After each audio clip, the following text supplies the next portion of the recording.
right? It's your boy, Jeff Jones. It's the one and only upset specialist, Thomas Boykin. Yeah. Always and forever. Who? Mr. Mike Jones. And this is 234 Sports Talk. Fellas, let's talk about it. Let's get Let's at it. talk about it. All right. You like our content, want you to push that subscribe button. And we want you to leave a comment. If you have anything that you want to talk about, we'll talk about it. All right, fellas, big story, big story. We want to talk about Eric Bieniemy. Man. Washington Commanders, offensive coordinator / head coach. Well, this is a story. Coach Ron Rivera was speaking about Eric Bieniemy and saying that there were some players that was concerned. They had some concerns about his coaching style. Anybody that knows anything about Eric Bieniemy knows that he's a coach that is from the old school. He's from the old school, and he likes to get at the players. I mean, get all in their face, and some cursing involved. But he's one of the old school coaches. Now, fellas, when you look at this story, what do you think about this situation? Man, I think they need to stop tripping, and Ron Rivera need to stop throwing his coach underneath the bus. Number one, that's disrespectful. You hire a guy and then throw him underneath the bus. It still speaks to you because you hired him. Number two, if they want to win, because Bieniemy's pedigree is he's already won championships. You name me one Washington Redskin, or excuse me, Washington Commander that has won a championship that's on that team currently, which you can't because they haven't. So all he's trying to do is make them a much better offense, make them a much better team, make them more competitive, have them a little more fire underneath them so that they can compete with your Dallases and your Giants and your Eagles and your 49ers. Because that road in the NFC is not going to be easy. It's not. And if you're not prepared and if you're not disciplined and if you ain't got enough fire, these teams will run you over quick. It's already been proven. Their record ain't been good in, 2-3 years. So a little fire, a little discipline shouldn't hurt. Actually, it should build your character, make you better, make you a tougher team. That's just me. That's like going to basic training and going to fire a gun and like, it's okay, you don't know how to fire a gun, go ahead, we'll send you through anyway. Nah, bro, that ain't how we do that. That ain't how we get down. So, I hope they work through it, and I hope for their sake that they have a productive season so that they can look back and be like, well, you know what? Bieniemy taught us how to win and taught us how to be disciplined enough to win. That's what it's going to come down to. What you got on it, MJ? Yeah, Bieniemy, man, he's an outstanding coach, and it's like and I hope the younger people, the younger generation, don't get mad at me, but man, things have gotten very soft in any occupation that requires physical stamina, the mindset being strong-willed. You got a lot of guys, man, that they're so soft, man. They thinking the coach is picking on them. I mean, if they grew up in the era that we grew up and before us and a little bit after us, man, they they wouldn't be able to make it. And obviously, it looked like they're having a hard time making it now. And I agree with you, man. He's trying to be a character. He's trying to build a strong-willed team because, like you said, they have not won anything, haven't won nothing. And when you haven't won anything, you should be willing to try anything to sit and get at that next level. Bingo. And I think everything is going to work out in the long run because like you said, hey, they're not going to thank him now, but they'll thank him later. And he's an outstanding. For some people, they didn't think that was a good fit for him to go anyway. You know what I'm saying? Right. They thought he should have been a head coach, but to make that lateral move from Kansas to Washington. You know, if he's anything like he was in Kansas City, Washington, need to look out, man. But the guys got to trust the process. That And part. that's about all I have with that. Got that part. Well, fellas, when we look at his type of coaching style, I mean, you got guys. Okay, when you talk about Lovey Smith, it said that Dungy was the same way. They said that those guys didn't raise their voices to the players. All right, but when you got a guy like Eric Bieniemy, who's offensive coordinator slash head coach, who's very vocal and lets those guys know whenever they mess up. Mm-hmm. Now we all listen. We're all prior. We all served. We all served our country. We all Army. We served in the Army. We know what it's like to be yelled at. I mean, somebody in your face, drills in your face. Now, when you look at this type of coaching style, I mean, why would anybody not want somebody to really be on their case when they make a mistake? It's called accountability. Those kind of coaches are going to hold their players accountable for what they do. Why do you think for the longest time everybody was trying to give Bill Cowher to come back out of coaching? Come out of the box and go back to coaching. Bill Cowher, if you watch the Pittsburgh Steelers while Bill Cowher was there, Bill Cowher will be in your face while you coming off the field if you made a mistake. It's plain and simple. All he wants you to do is be accountable for what you do. And I saw Bieniemy is doing with these guys is make them accountable for what they do. Now, if you don't want to be accountable for what you do, you in the wrong business. Because any pros that's playing pro football or anything professional is not out there just for looks and the ha-ha, he-he. They're trying to win championships. It's part of the legacy they're trying to build. If you ain't out there trying to win a championship and you just out there to make money, yeah, you in for a long ride. Because that means you have no goals in mind. Check this out too, Thomas and Jeff. Like you said, Thomas, you're in the wrong sport out of any sport. Maybe hockey or something. You're in the wrong sport if you want to be treated like a little kid or something. Football is a tough physical sport. And it takes a lot of mental preparation, physical preparation to be out there on that field. And if you going, not 100%, you will get hurt in this game. Absolutely. And like you said, you are a professional now. Maybe I can see guys in high school whining and crying, maybe in college.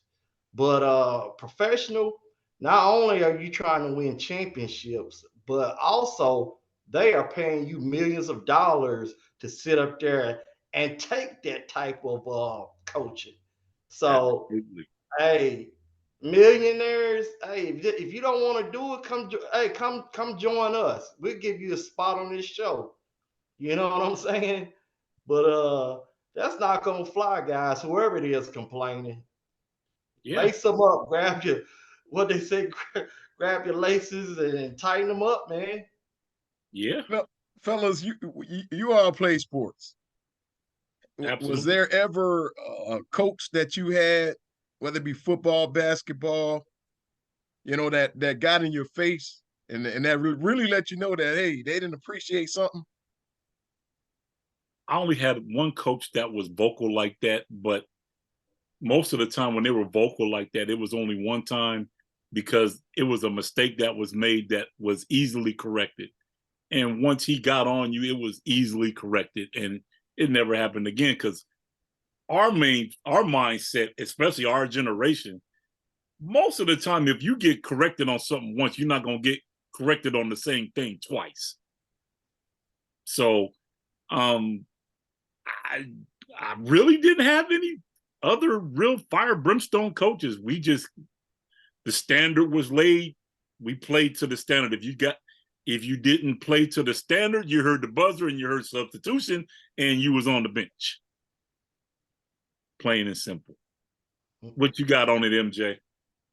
Yeah, I had one coach, my very first freshman coach. He was kind of that fiery guy, man. He would get up in your face, man, and he'll let you know when you screwed up. He'd grab you by the arm. I remember he grabbed me and another guy. We was out there running around like two chickens with our head cut off. And he took us and he just kept running us into each other. He said, is this what we're gonna do all day? You know, and as a young kid, I was like, man, I hadn't really just had nobody just go hard in me like that. But I stayed with the team. Me and the other guy stayed with the team, man, and it built a lot of character in me. And then I had another coach, man, the varsity basketball coach, man. He was like a father figure, man, and he didn't have to say much when you screwed up, or you already knew what he expected. So we wasn't going to be out there on the court if we didn't know what we were getting ourselves into. So if we messed up, man, he didn't say a lot. He looked at you, man. You knew not to do it again if you made a mistake. Well, with the Washington Commanders, they haven't had an offense finish in the top 10 in points or yards since 2016. Since 2016. So, do you believe that Eric Bieniemy is going to change the culture there in Washington? I think he will. I think everything is going to be pretty cool, and we'll see if they get it done. We'll just see if they get it done. Yeah, I'm not for sure what to expect with him.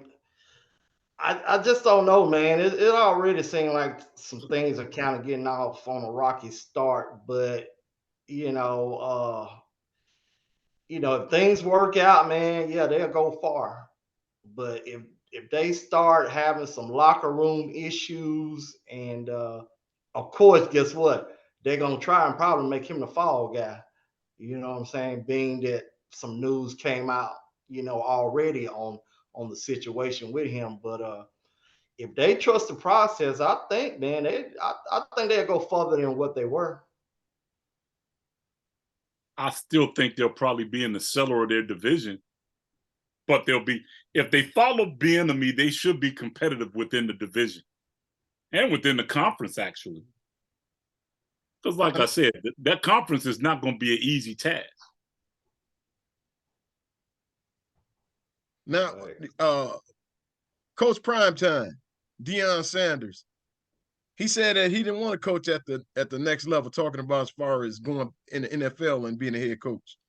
And that's the very reason he said he didn't want to do it is because you have all these, these guys who don't really want to put in the work. They're making all of this money. They have all these endorsements.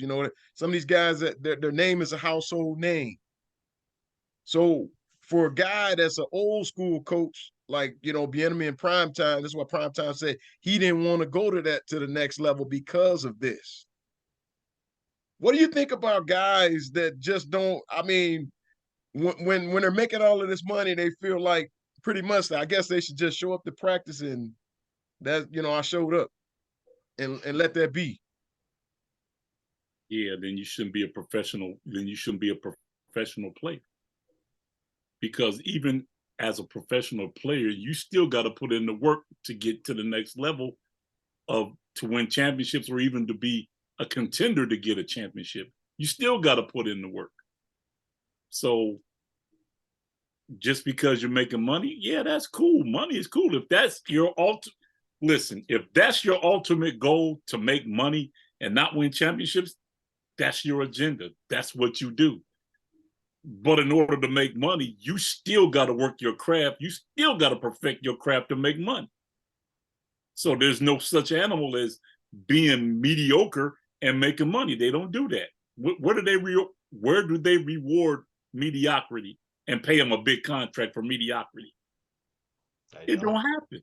You get traded or you get cut. But I don't get it. But hey, do what you're called to do. A lot of guys wasn't blessed with talent enough to play professional sports. Hey, but look though, I look at it this way also. I look at it, hey, that's also a job. That's your job. You know what I'm saying? That's how Fact. you feed your family. You know, it's the same as us, man, working on a normal 9 to 5 job, you know, not getting paid as much. You do have some of those co-workers. You do have some co-workers that come in with a bad attitude. Some are lazy. You got some that are happy to be there. You know, they are enthusiastic, and those that are enthusiastic about their job and are motivated when they come in at 9 o'clock in the morning or whenever they start time is. Those are the ones that, man, they produce good product. With how your attitude is and how you approach just a regular job, you know, it has a lot to do with how the outcome is going to be. And if you're in the NFL and you got a piss poor attitude, can't nobody manage you, talk to you, you're gonna put out a poor product. And you know, I understand why Dion and some other coaches don't want to coach in the NFL because these are grown men, and sometimes it's hard to motivate a grown man that's stuck in his ways. So you know, you're dealing with a different animal as opposed to college and high school and motivating men. Right. Well, fellas, we'll see what happens with the Washington Commanders. Not really projected to make the playoffs this season. You know, projected to finish probably, you know, in the basement this season. Probably. Let's turn our attention to some more NFL news. Let's talk about the quarterbacks on the hot seat for this season. It's a You bunch of know, them. they have to perform. They really have to bring it this season, or there's probably going to be some changes. Fellas, and Absolutely. let's start with Dak Prescott. What do you guys think about Dak Prescott being on the hot seat? Oh, this is it for him. This is it. No excuses. The only excuse he got right now is he's got one tackle that's out, that's holding out, that's trying to get paid. But other than that, he's got weapons, he's got speed, he's got defense. It's on you, bro. The time for mediocrity is done. His best season was his rookie season. After that, he's not been the same quarterback. His accuracy, for mine, his accuracy is suspect, and his game management is suspect. Knowing what's the expectation at the time that they need something the most is where he's real shaky at, and it needs to get better for them to go forward. You can win regular season games all day, but what good is that going to do if you're going to get to the playoffs and disappear and make bad choices and throw interceptions? It don't make sense. So for me anyway, this is do or die for Dak Prescott this year.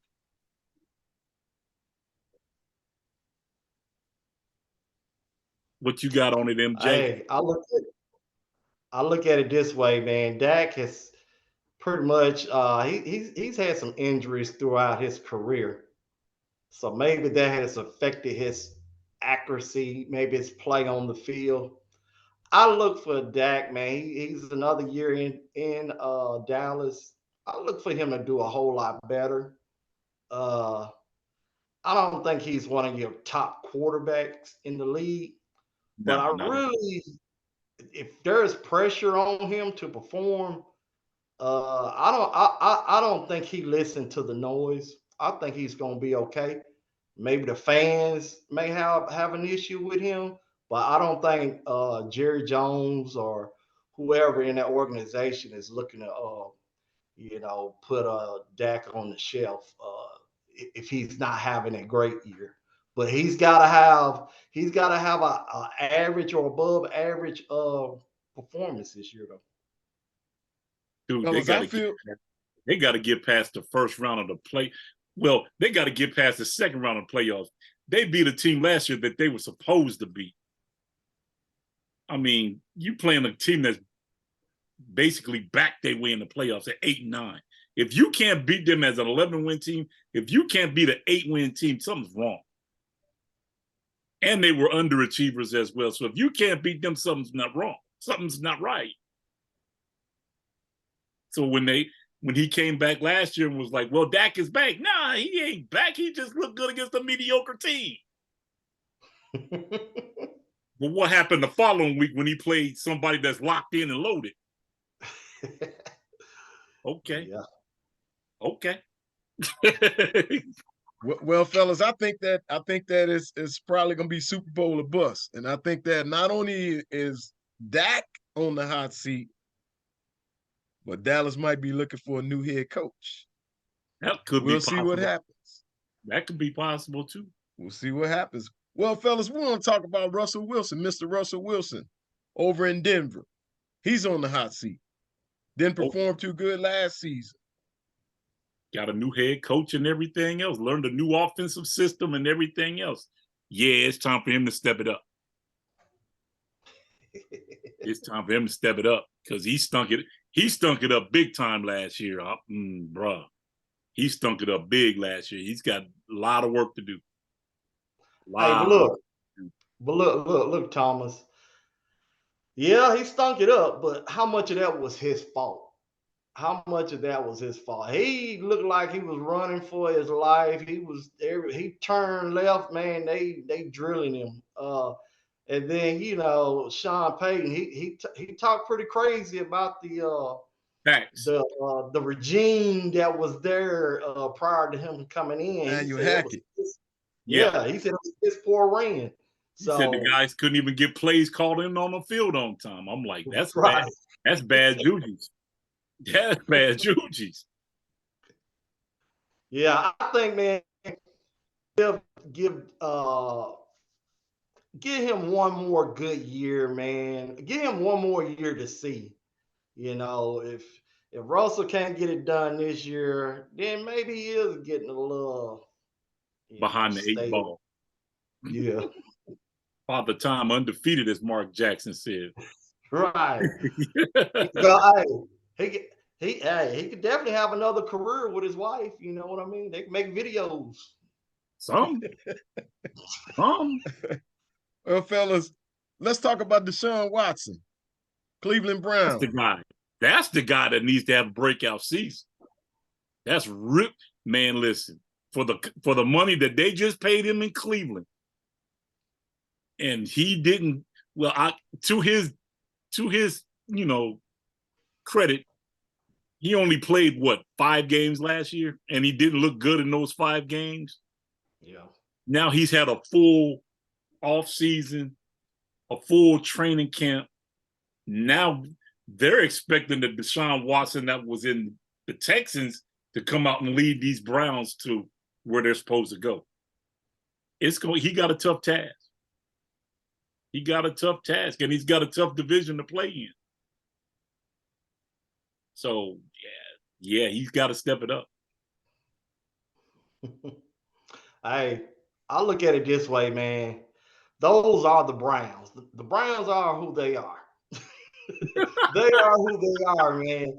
It doesn't matter who they put at quarterback, man. When they have high expectation, they don't perform. I mean, the Browns should always have a good team, man. But just something about them, man. I mean, they are loaded on offense, And Watson, man, he's gonna have to perform, man. Like you said, he don't want to start this big money trend.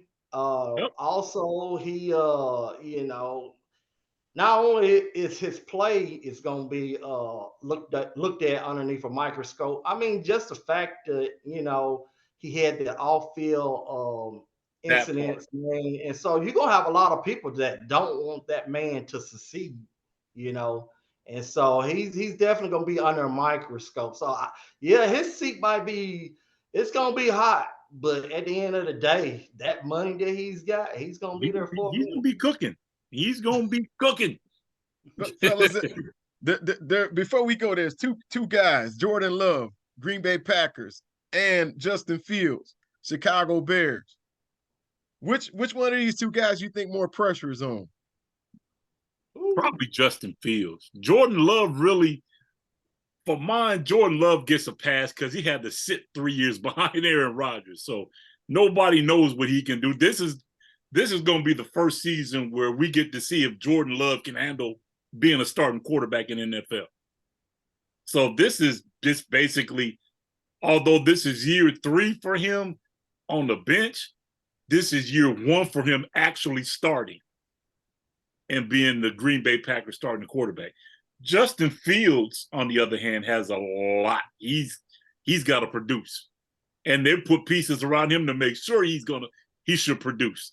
So now, yeah, he's in the hot seat. Chicago is definitely in the hot seat. That's another division that's going to be tough to win, because who everybody's not talking about is the Detroit Lions in that division. That's who I picked. So yeah, between them two, and quiet as it's kept while we in that division, y'all know how I feel. Kirk Cousins definitely under fire. Kirk Cousins definitely under fire, for real. How do you go every season? And to his credit, they've made the playoffs most of the time since he's been there, but they can't do nothing when they get there, which is part preparation, part this guy's supposed to take you over the hump. He's not built like that. He showed you that in Washington. He's not built like that.